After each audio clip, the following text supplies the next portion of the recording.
بسم اللہ الرحمن الرحیم۔ شروع کرتا ہوں اللہ تعالیٰ کے نام سے جو بڑا مہربان نہایت رحم کرنے والا ہے۔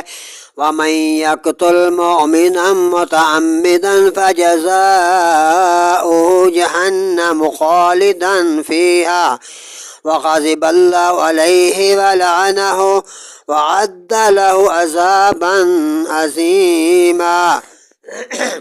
اور جو کوئی مسلمان کو جان بوجھ کر قتل کرے تو اس کا بدلہ جہنم ہے۔ اللہ اکبر۔ آج کل تو مسلمان ایک کو قتل کرنا کو کجا پتن کتنے کو قتل کیے جا رہے ہیں۔ استغفر اللہ۔ اور کہ مدتوں میں اس میں وہ رہے گا اور اللہ نے اس پر غضب کیا اور اس پر لعنت کی اور اس کے لیے تیار رکھا ہے اللہ تعالیٰ نے اپنی طرف سے ان پر عذاب اور بہت بڑا عذاب۔ یا ایھا الذین آمنوا اذا ضربتم فی سبیل اللہ فتبینوا ولا تقولوا لمن القی الیکم السلام لست مؤمنا۔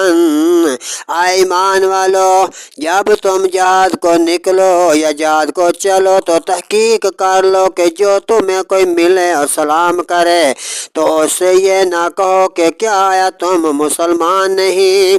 تبتغون عرض الحیات الدنیا فعند اللہ مغانم کثیرۃ۔ تم جتنی دنیا کا اسباب چاہتے ہو تو اللہ کے پاس بہترین غنیمتیں ہیں۔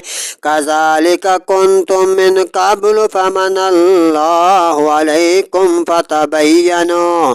پہلے تم بھی ایسے ہی تھے پھر اللہ تعالیٰ نے تم پر بہت احسان کیا تو کہ تم پر تحقیق کرنا لازم ہے۔ ان اللہ کان بما تعملون خبیر۔